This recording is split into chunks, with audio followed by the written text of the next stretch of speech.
Um, so my first question is this a rare bird in general, or is this just a rare bird to be in Maine?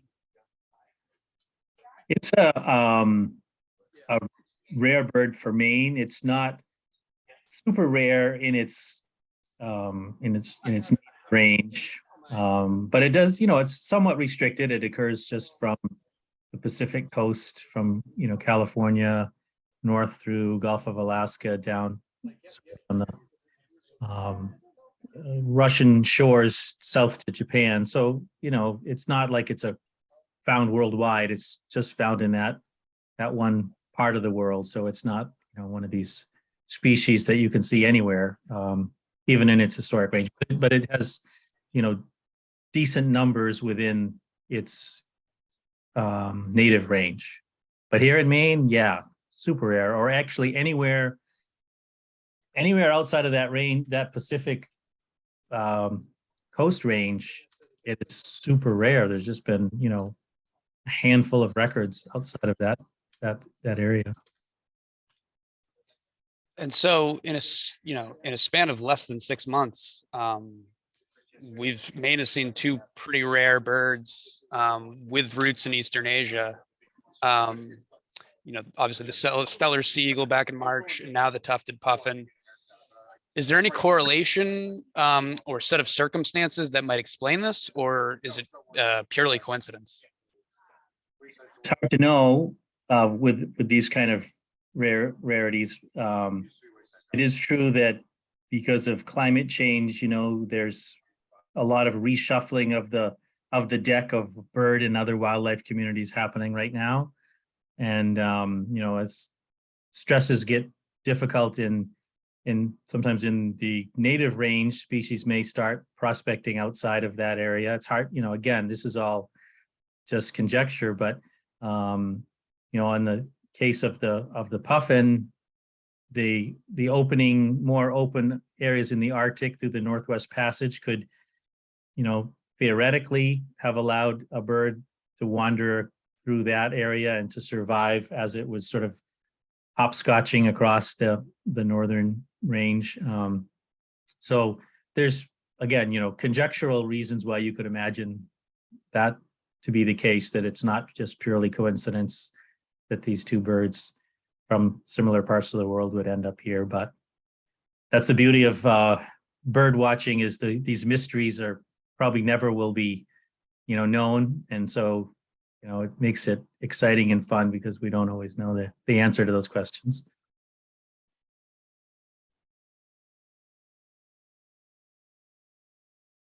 You are on mute. Sorry about that. I had guys talking next to me. I didn't want the sound to get in. The classic Zoom mistake. Yeah. Doesn't get much more classic than that. The John J. Audubon part of the blog post I found particularly interesting, and what you just said kind of brought it up in my mind. You said that it seemed like the account seemed dubious at the time. I don't know if really there's a question here, but I found that to be fascinating. And so it seems more likely, I guess, that was real. The Kennebec River sighting. Yeah, Audubon received a specimen said to be from a fisherman who obtained one while hunting for waterfowl at the mouth of the Kennebec in the winter of 1831-32. At the time, of course, back in those days, people didn't even know where some of these birds came from at all. So they didn't have any information to go on. So he got the specimen and painted it and put it in his famous book, and said it was from Maine. So it was kind of always been on the Maine list ever since then. But in modern times, when people understood where they were supposed to be from, in theory at least, everyone kind of wondered, was that sort of some kind of a mistake? Did somebody find it somewhere else and send it to him and he got his notes mixed up? Or you kind of come up with all kinds of reasons why it could have been a mistake. But suddenly now, when we have actually two sightings in the Gulf of Maine, one from 2014 at Machias Seal Island, which is formerly, of course, part of Canada, but off of the Maine coast, and then now this one. It makes you wonder if maybe it was correct all along, and of course, it also makes you wonder about whether there have been these tufted puffins that maybe occasionally got over here somehow. More often than we thought. It's hard to say, it just opens up more interesting mysteries and questions. But yeah, I think a lot of people, that record from Audubon has always been in the official ornithological records, but many people have always kind of wondered about it and said, gee, is that really possible, that could be correct? But now it has more credibility, I would say. And how similar are the conditions here in Maine to the conditions where the bird is typically found? Quite similar, or are there differences? Well, I mean, I would say in a certain broad general way, there's a lot of similarities, a marine system with kind of rocky coastlines and large coniferous trees. The species of trees and of marine life are different, and there's differences in ocean temperatures and all kinds of other things, and the various kinds of fish and other marine life that are in each system. But broadly speaking, they're northern hemisphere marine systems that have very sort of similar general appearance and very similar species found in both locations. So, probably as far as like finding food, you'd think that the tufted puffin would be able to find food that's quite similar to what it might be used to.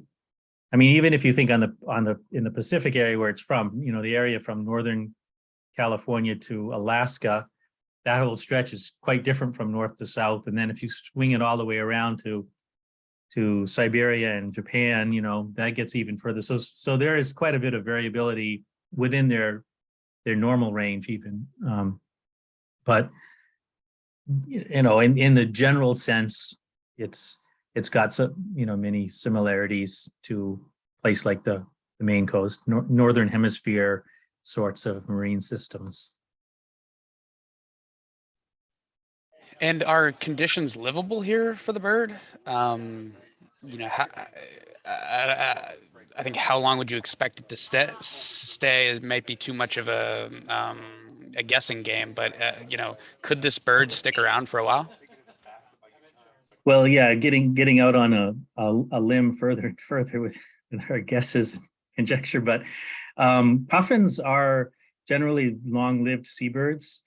So if it found food and it wasn't trying to get back to its traditional range, it could theoretically survive for years, I would think. Again, hard to say exactly how well it's doing or whatever, but you could easily imagine it just, once it's kind of hopped its way over to this ocean, it's not so easy to go all the way back over there again. You could imagine it staying and just kind of migrating back and forth, north and south. Basically, that's what they're probably going to be doing, a kind of a bit of a north-south movement, or coastal to further offshore. A lot of the things like puffins go just into deeper water, slightly south in the winter. So it may just do some movement that mirrors the Atlantic puffins movements. And it may, sort of consort with those as its closest relatives here in the Atlantic. So yeah, you could imagine it surviving for years. And I've wondered about whether, like, the bird that was seen in 2014 on Machias Seal Island, is it possible this is actually the same one, and he's just been bopping around all that time, but nobody detected it, which is kind of amazing, but possible, in that vast area of ocean and coastline between here and Greenland, it could be sort of bopping up and down anywhere through there and, not seen by anybody. So it's possible. Yeah. And, just the sea eagle, we have the same question about. It's apparently up in Newfoundland right now. And is it going to just stay over here and kind of go back and forth between Newfoundland and Maine for years to come? It's going to be really fun to see.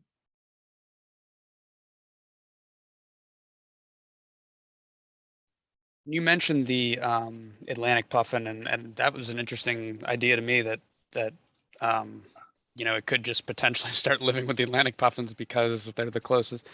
Is there much other than the golden tufts on the head? Is there a lot of difference between the tufted puffin and the Atlantic puffin, or are they pretty similar otherwise? Well, there's probably some other subtle differences in their what they feed on and some things like that. But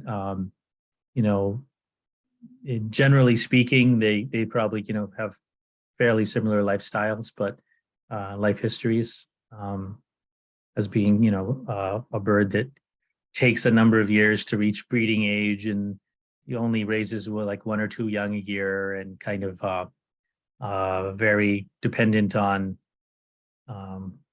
water temperatures as far as the prey that they feed on, things like that. So probably a lot of similarities in their life histories, but of course there's a few differences, and but that's, yeah, it's it sort of seems to be hanging out. It's found these puffin colonies. Obviously, the places where it's been sighted are all at puffin colonies. Every place where it's been seen has been, at a puffin colony. So it's definitely trying to seek out places that seem familiar to it, probably, because they tend to breed in a lot of these seabirds in mixed colonies in Pacific and Atlantic coasts. So places where there's a lot of seabird activity like that are places that this bird's probably keying in on and hoping that he's going to find he or she's going to find a mate there, most very likely. But and who knows, I would have said never would happen, but in the bird world, you just don't know. Maybe another tufted puffin will find its way here too. Let's hope so. Bring them all to Maine. Come on, come all. Well, thank you for taking the time. Is there anything else you wanted to add, or anything else that comes to mind? No, just, I think the birds, like these rare birds, are one of the things that make bird watching really fun for people. But it's just sort of another one of the ways in which we know that we humans are connected to the natural world. We sometimes forget as we're sitting in front of our TVs and doing TikToks and playing video games or whatever, that we are part of the natural world. But the draw just always pulls you back, because you notice that cardinal singing in the morning when you do go out in the kitchen without some music playing, and you hear this thing, or you go for a walk and you see a chickadee or a loon calling at the lake or whatever. They draw you in, and rare birds like this are just another one of these examples why humans are connected to the natural world, and we can't help but be fascinated and enthralled by the mysteries of the bird world. So hopefully people will just keep enjoying birds and keep looking for the oddities, but also the familiar right around home and garden. Thank you. That was poetic, honestly. It's a beautiful thing, and I completely agree. Well, thank you again, and I'll be sure to send you the. I think part of this is going to run during the 4 o'clock and 6 o'clock shows today, and then the video will be attached to the story, and I'll be sure to send it over. Obviously, I'm linking to your blog post extensively, because that's where a lot of the information comes from. But a fascinating fascinating talking with you and a fascinating read. Very Yeah. cool. Well, thanks, Griffin. Are you in Portland? Remind me, you're Portland or Bangor? Yeah, Portland. Portland. Yeah, we have a station in Bangor as well. I'm based in the Portland newsroom. Exactly. Okay. Yeah. I don't know why. It's just interesting to know where people are. Even in today's world, it sort of doesn't matter anymore, but it's just always kind of like Yeah. centers. Okay, this person's here. So yeah. Oh, totally. Yeah. And I've been loving Portland summer. It's been fantastic. Yeah. Yeah. What a great place, great city, great spot. It's so great down there. Yeah. Yeah. Yep. Okay. Thank you, Jeff. Okay. Been fun to talk. Bye bye.